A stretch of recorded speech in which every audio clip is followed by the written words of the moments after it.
Hello students, welcome to the Ravindra's homeschooling YouTube channel. आपण या चॅनलमध्ये तुम्हाला इंग्लिश वर्कशॉप देणार आहोत किंवा स्वाध्यायाचे व्हिडिओ देणार आहोत. नक्की या चॅनलला सबस्क्राईब करा, बेल आयकॉन दाबा, म्हणजे तुमच्या मोबाईलवर तुमच्या येतेचे व्हिडिओ सर्वात प्रथम येतील. तर आपण आज 4.1 स्टँडर्ड्स इंग्लिश वर्कशॉप सोडते. हा 7th स्टँडर्ड इंग्लिशमधला वर्कशॉप आहे. फर्स्ट क्वेश्चन आहे, list all the words that the grown ups in the poem used for the child. Grown-ups म्हणजे मोठी वडीलधारी माणसं लहान मुलांसाठी कोणते शब्द वापरतात या कवितेतले लिहायचे.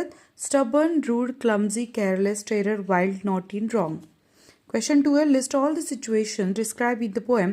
एक्झाम्पल, वेकिंग अप लेट, म्हणजे अशा स्थिती जिथे उशिरा मूल उठले किंवा उशिरा उठलंय ही स्थिती आहे ना, अवस्था आहे. तर त्या प्रकारच्या काय काय परिस्थिती किंवा स्थिती इथे नमूद केल्यात.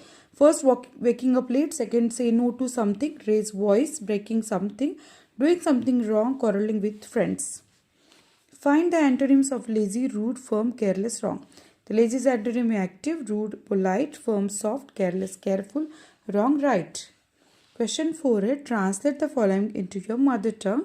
Stubborn म्हणजे हट्टी, हटवादी किंवा अडेलतट्टू. firm म्हणजे दणकट, अविचल किंवा दृढ. careless म्हणजे निष्काळजी. clumsy म्हणजे अजागड, वेंधळा. naughty म्हणजे खोडकर. Question 5 is, use any one situation in the poem and write 2 short speeches using words and ideas from the poem. तर पहिलं स्पीच आहे, speech in which the grown up scolds the child. जिथे वडीलधारे ओरडतात ते speech आहे. What did you say? No. How dare you? How can you become so rude and stubborn? I cannot believe you. Can you say no to whatever I ask you to do? You are a small kid. You cannot say no to your elders. You have to follow my commands. B. A speech in which the grown-ups explain why his or her own actions are right. उत्तर लिहायचं, listen carefully. Whatever I say, that is for your good life and better future. You are a small kid. You have no sense to decide what is good for yourself. Whenever we say no to you, it has something reason behind it. You cannot compare your behavior with our behavior. We are elders, so we know better than you. Next question is, question number 6, from 2 groups and discuss the following statements. One group should support the statement and the other group should oppose it.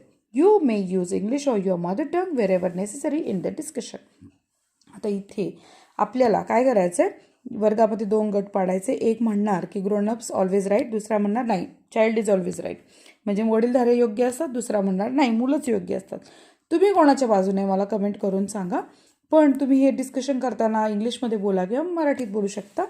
So video इथे संपला आहे. आवडल्यास like करा, चॅनलला subscribe करा. भेटूयात next व्हिडिओमध्ये. धन्यवाद.